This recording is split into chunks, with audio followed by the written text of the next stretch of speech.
Stock market आज की date में हर आपका तीसरा दोस्त स्टॉक मार्केट के बारे में बात कर रहा है या तो हर छठवां दोस्त स्टॉक मार्केट में इन्वेस्ट कर रहे हैं। और क्यों ना हो, क्योंकि 21 से लेकर 30 साल की उम्र के जितने भी लोग हैं वो ज्यादातर स्टॉक मार्केट में हैं। और फिर आप कैसे पीछे रह सकते हो स्टॉक मार्केट में इन्वेस्ट करने से, क्योंकि फ्री की चीज चाहे वो मनी हो चाहे दोस्त का हॉटस्पॉट बहुत ही अच्छा लगता है, बट एज अ स्टूडेंट आपको कभी भी स्टॉक मार्केट में नहीं आना चाहिए। बट उससे पहले सवाल तो ये बनते हैं कि एक्चुअली में स्टॉक मार्केट क्या होता है और कैसे वर्क करता है। As well as stock market में इतने सारे लोग अगर इन्वेस्ट कर रहे हैं तो क्या सच में बहुत ज्यादा पैसा बन रहा है उनका, और आखिर क्यों हम जैसे यंगस्टर बहुत ज्यादा अट्रैक्टेड है स्टॉक मार्केट में। बट ये जो अट्रैक्शन है वो कितना ज्यादा हानिकारक है हमारे लिए। बट अगर आपको एज अ इन्वेस्टर आना ही है स्टॉक मार्केट में तो how you can be safe, या फिर क्या क्या चीजें आपको देखनी चाहिए इस डार्केस्ट रियलिटी से बचने के लिए। तो स्टॉक मार्केट की सिंपल डेफिनेशन ये है कि जो लोग हैं हमारे जैसे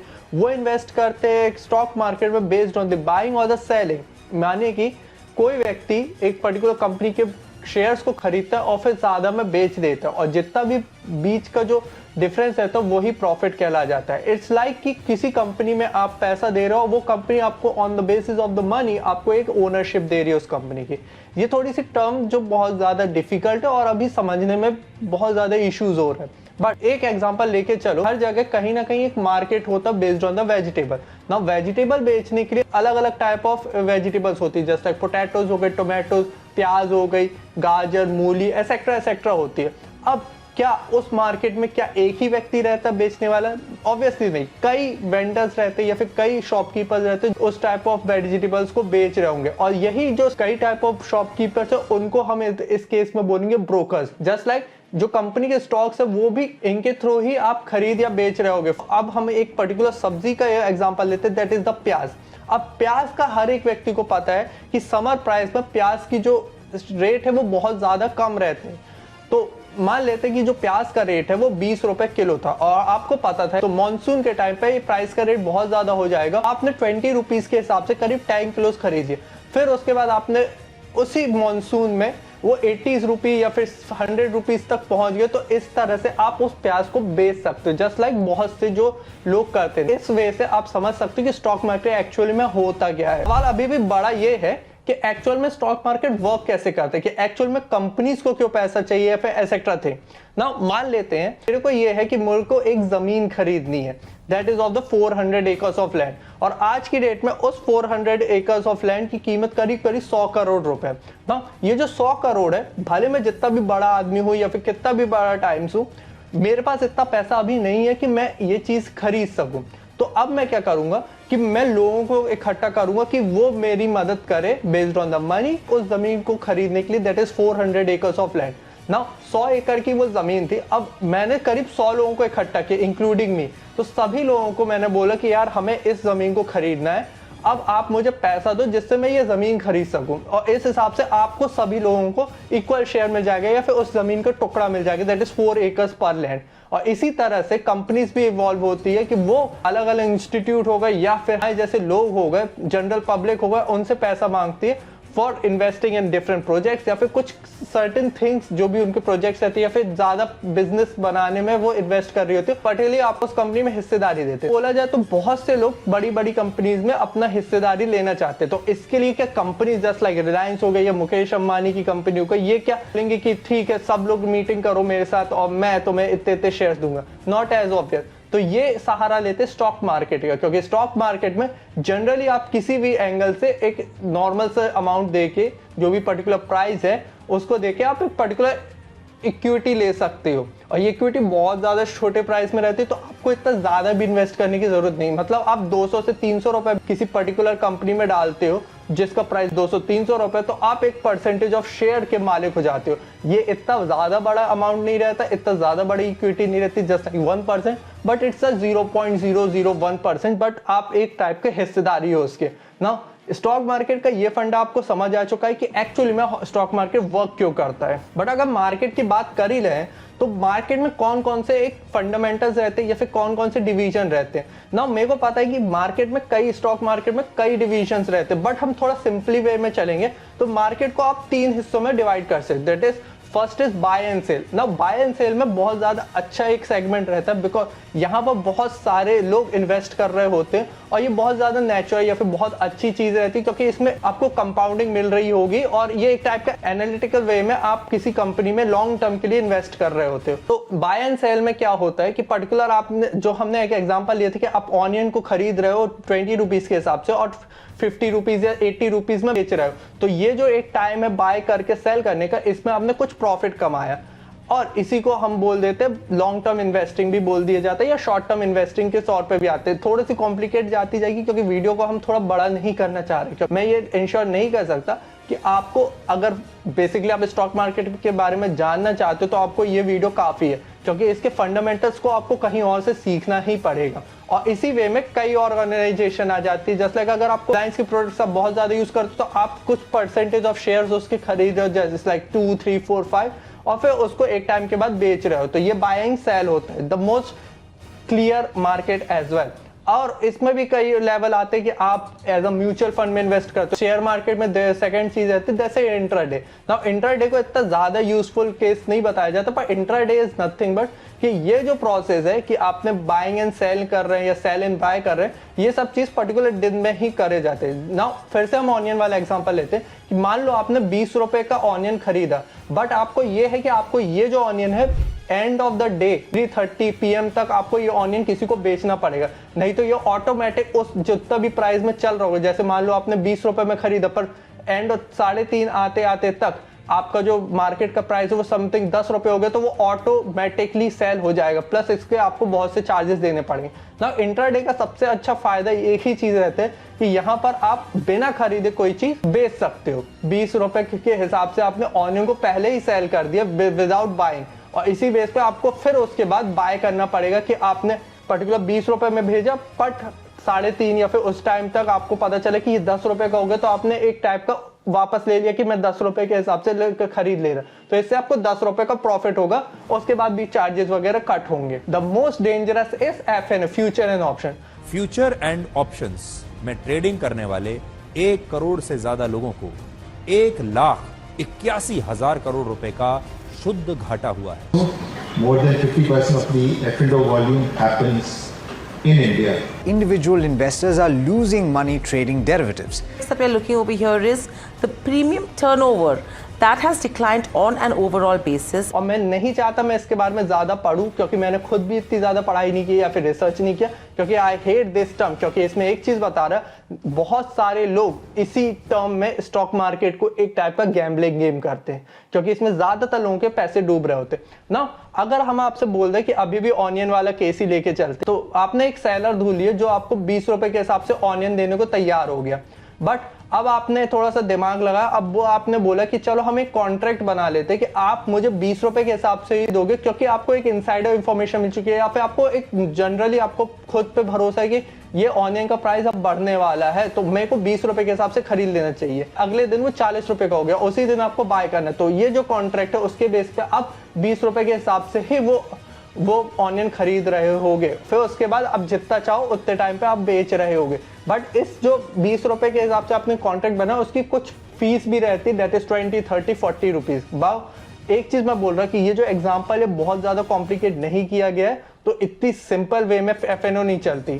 तो अगर आप सीखने के लिए जा रहे हो तो आई वांट कि आप ये चीज नहीं सीखो तो बहुत अच्छा है ना। सबसे ज्यादा क्रेज इसी मार्केट में आता है क्योंकि लोगों को फास्ट मनी चाहिए रहता, तो FNO में ही कुछ लोग ट्रेड कर रहे होते, बट FNO में बहुत सारे घर टूटे हैं और बहुत सारे लोगों की जिंदगी भी खराब हुई है, ये भी फैक्ट है, क्योंकि ज्यादातर लोगों को इधर पर नुकसान हो रहा होता है। आप इस टाइप की वीडियोस एज अ स्टूडेंट बहुत ज्यादा कॉम्प्लिकेट नहीं करके मैं बनाता हूं, तो I want a simple thing that is subscribing this channel, क्योंकि ये चीज आपके लिए फ्री है। प्लस मैं एक टारगेट लेके चल रहा हूँ कि हम बहुत जल्द 10,000 सब्सक्राइबर के मार्क तक पहुंच सके, कि जिससे हमें एक कॉन्फिडेंस मिले और भी अच्छी वीडियोस बनाने का।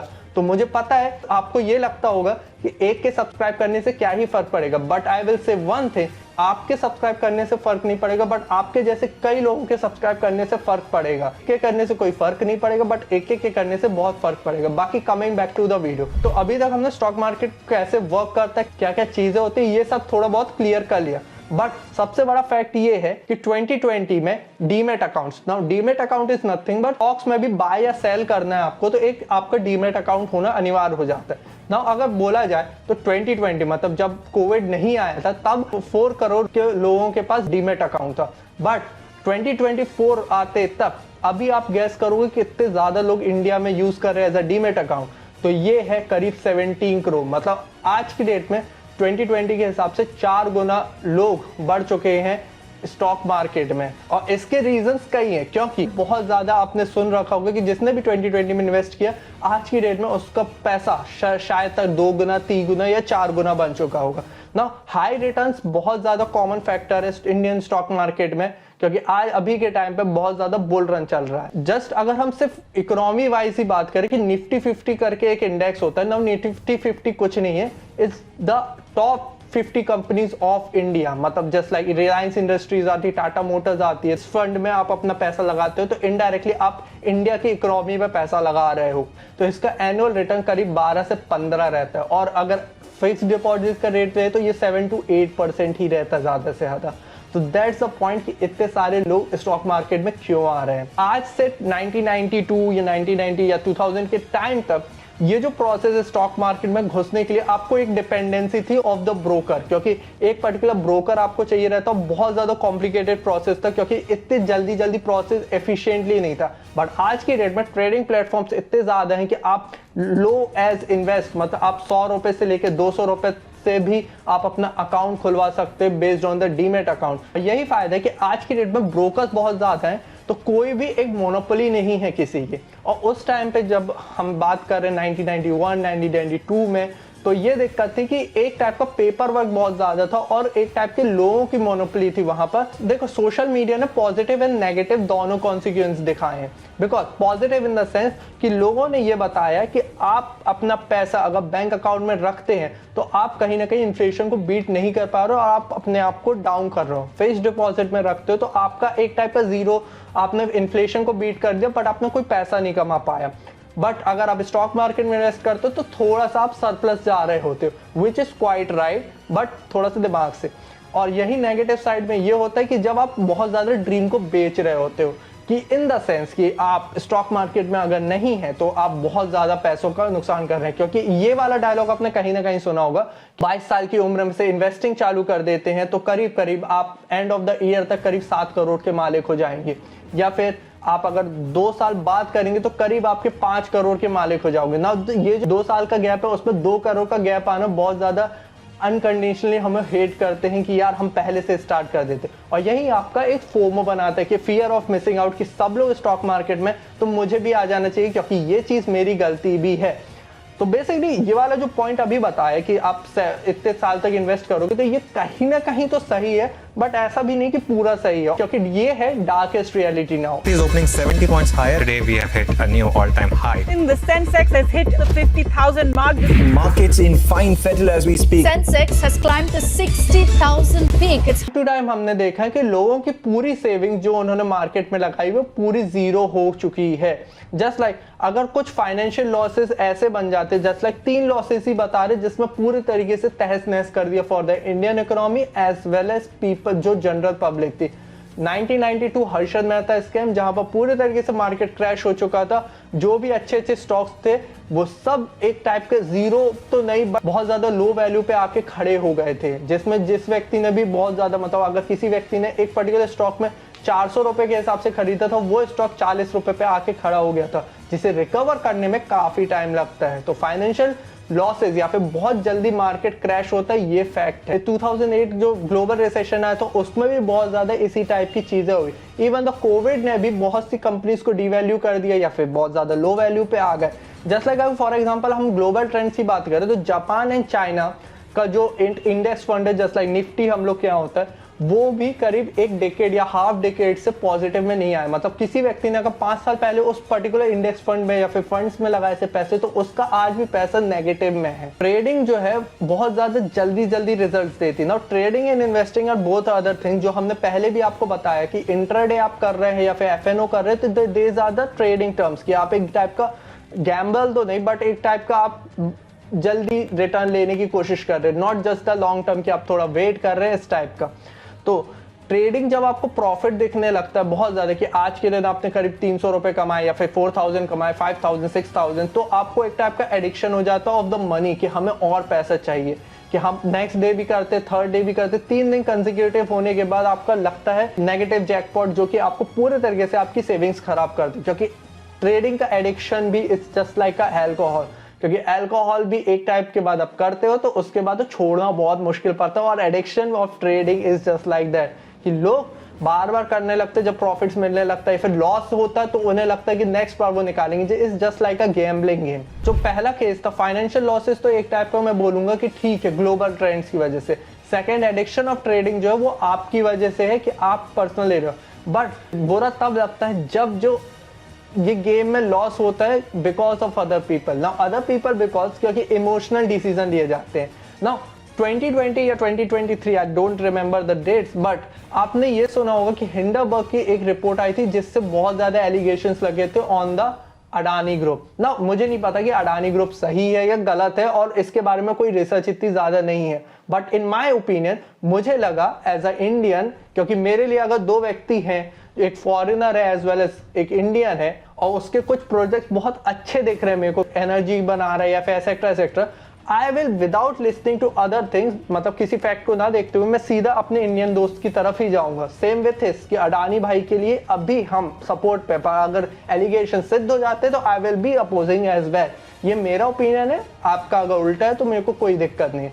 बट ये है कि जब हिंडरबर्ग की कोई रिसर्च रिपोर्ट आई थी कि इस तरह से अडानी कुछ फॉल्स कर रहे हैं या फिर एक्सेट्रा थिंग कर रहे हैं, तो मार्केट ने पूरे तरीके से अडानी के पूरे स्टॉक्स डाउन हो चुके थे। तो इस वजह से जिस व्यक्ति ने बहुत अच्छे से रिसर्च करके अडानी में लगाया था पैसा, because of the emotional decision of other people, उसको बहुत ज्यादा लॉस होता है। तो इस पे हम कंट्रोल नहीं कर सकते, क्योंकि आप बहुत ज्यादा एक रैशनल डिसीजन लेके चलो, फंडामेंटल्स आपने स्ट्रॉन्ग रख के रखे, बट जो other people on the market है वो आपकी तरह इतने इंटेलिजेंट नहीं है, ये आपको फैक्ट मानना पड़ेगा। Stock market is to a game, तो इस गेम में आपको अपनी लाइफलाइन कैसे बचानी है। अगर आप सोच ही लियो कि इधर आना ही है या फिर हमें थोड़ा बहुत इन्वेस्टिंग सीखना ही है, जो कि बहुत अच्छी बात है, आपको थोड़ा बहुत चीजें फाइनेंशियल लिटरेट होना पर चाहिए। Don't invest as a student के बहुत से प्रोज एंड कॉन्स है। सबसे पहला कौन यही है कि अगर आप स्टूडेंट के तौर पे इन्वेस्ट नहीं कर रहे हो तो आपकी दिक्कत ये होगी कि आपको जल्दी लॉस नहीं लगेगा ना। जल्दी लॉस लगने से आपका ये फायदा हो जाता है कि आप ज्यादा से ज्यादा 2 या 3 हज़ार ही इन्वेस्ट कर सकते हो on the basis of the student, और जिसकी वजह से आपको ये फायदा होगा, आपको चीजें पता चल जाएगी कि इस तरह से गलतियां नहीं करनी। जब आपके पास जॉब करोगे, स्टार्टअप करोगे या फिर बिजनेस करोगे, गवर्नमेंट जॉब में होगे, तो आपके पास जब बल्क में पैसा आ रहा होगा। बट अब नेगेटिव साइड की बात करें, जब इस मार्केट में एज ए स्टूडेंट आप प्रॉफिट कमा लेते हो तो आपका शिफ्ट जो है इससे ज्यादा फोकस होने लगता है। सिंस अगर आप 3rd या फाइनल ईयर के बच्चे हो या फिर समथिंग इसी टाइप के हो, 1st 2nd ईयर के भी हो, तो भी आप शिफ्ट, जब आपको प्रॉफिट दिख रहा है यहाँ से, तो आप थोड़ा सा अपना जो शिफ्ट है बेस्ड ऑन द स्टडी से हटके इस पे जाते हो कि आप रिसर्च करने लगते हो, चीजों को पढ़ने लगते हो। तो बेसिकली ये दिक्कत है कि आपकी जो 4 साल ऑफ इंजीनियरिंग है या फिर अदर कोर्सेज है उस पर आप इन्वेस्ट ना करके आप इन चीजों पर इन्वेस्ट करो। तो मान लो अगर आप कोई भी चीज ज्यादा से ज्यादा 20,000 आपके पास कैपिटल होगा, अगर 40 से 50,000 भी कर लिए तो आपने एक टाइप का लॉस किया है बेस्ड ऑन द लाइफ, क्योंकि आप कई चीजें उससे ज्यादा सीख पाते। मतलब आपने पूरे अपने जो 4 इयर्स में लगाए वो करीब 50 से 60 लाख या फिर मैं बोलता हूँ 1 लाख आपने कमा लिया। बट आपका जो दोस्त है उसने पूरे तरीके से अपनी स्किल्स या फिर एक्सेट्रा थिंग्स पर वर्क किया या फिर अपनी पढ़ाई पर ज्यादा ध्यान दिया, उस वजह से जब पैकेज लेके बैठा तो वो सीधा सीधा 6 लाख का हुआ। तो मतलब आपने जो 4 साल में 1 लाख कमाया, गुना वो आपसे कमा रहा होगा सिर्फ 1 साल के अंदर। ये भी फैक्ट है कि कोई भी जगह पर जाने से पहले आपको तैयारी करनी पड़ती है, कि जस्ट लाइक आप कहीं जा रहे हो बेस्ड ऑन द गोवा हो गया या फिर मुंबई हो गया, आउट जरूरी है कि आप किससे जा रहे हो, फ्लाइट से, ट्रेन से या फिर दोस्तों के साथ या फिर कार से, एक्सेट्रा थे। तो इसमें भी आपकी तैयारी मजबूत होनी चाहिए कि स्टॉक मार्केट के आपको फंडामेंटल्स आने चाहिए, कि आपको पी रेशो पता होने चाहिए, बुक वैल्यू पता होने चाहिए, प्रॉफिट मार्जिन पता होने चाहिए, नेट प्रॉफिट क्या है, प्रोमोटर्स की होल्डिंग क्या होती है, शेयर होल्डिंग पैटर्न्स हो गया, म्यूचुअल फंड के कितने इन्वेस्टेड फंड्स हैं, एंड एक्सेट्रा थिंग्स। तो ये तो सिंपल टर्म्स है, इससे कॉम्प्लिकेटेड वर्ड्स भी हैं, बट ये सब चीजों का फंडामेंटल पढ़ना चाहिए, तभी आप इस गेम में उतरो। फंडामेंटल्स पढ़ने से आपके ये क्लियरिटी कि आप एक चीज पर हमेशा से रिलाय हो रहे हो कि I am not going for the first money, क्योंकि हर एक इन्फ्लुएंसर जो अभी स्टॉक मार्केट का एक डिटेल कोर्स बनाता है, मैंने ज्यादातर लोगों को देखा है इन्वेस्टमेंट वे में कि वो लोग बोलते हैं पैसा को इतने जल्दी कमाने की कोशिश मत करो, क्योंकि फास्ट मनी आपको फास्ट जितने जल्दी ऊपर ले जाएगा उतने नीचे आपको जल्दी लाएगा। तो it's just a long term process कि आप कंपाउंडिंग का फायदा होता है। स्टॉक मार्केट हो गया या फिर सर्टेन इस टाइप ऑफ मार्केट, इसमें अगर आप पैसा डाल रहे हो, बड़े हो चाहे छोटे, आपको कभी भी इस चीज के लिए किसी से भी लोन नहीं लेना। मतलब बैंक तो देगा भी नहीं, बट अपने दोस्तों, अपने फैमिली, किसी से भी इस इन्वेस्टिंग के लिए आप लोन नहीं लोगे। Investing is just a case कि आपके पास जो एक्स्ट्रा इनकम आ रही है या फिर एक्स्ट्रा जो खर्चे करने के बाद आपके पास जो पैसा बन रहा है उसको आप सेव कर रहे हो फॉर द फ्यूचर। नाउ डेप्ट में जाके कोई चीज खरीदना इज नॉट अ इन्वेस्टिंग। तो ये चीज हमेशा से याद रखना कि आपको लोन तो बिल्कुल नहीं लेना है इन सब प्रोसेस के लिए। अभी तक मेरी बातें सुनी, एक टाइप का मेरा एक नेगेटिव साइड ही देखे होगे, बट ऐसा क्यों है? अगर आपको इसका आंसर चाहिए कि मैं क्यों इतना ज्यादा खिलाफ हूँ बेस्ड ऑन द अर्निंग, कि स्टूडेंट्स को अर्न नहीं करना चाहिए एज अ स्टूडेंट, तो प्लीज वॉच दिस वीडियो, क्योंकि मुझे पता है कि आप मेरी जेन्युइन ऑडियंस हो, आप जानते हो कि मैं कोई भी बात ऐसे ही नहीं कहता। तो इस वीडियो में एक्चुअल में मैं क्यों इतना खिलाफ earning money as a student, वो आप जान सकते हो। Till then, I see you in the next video. See you, have a good day. Hare Krishna.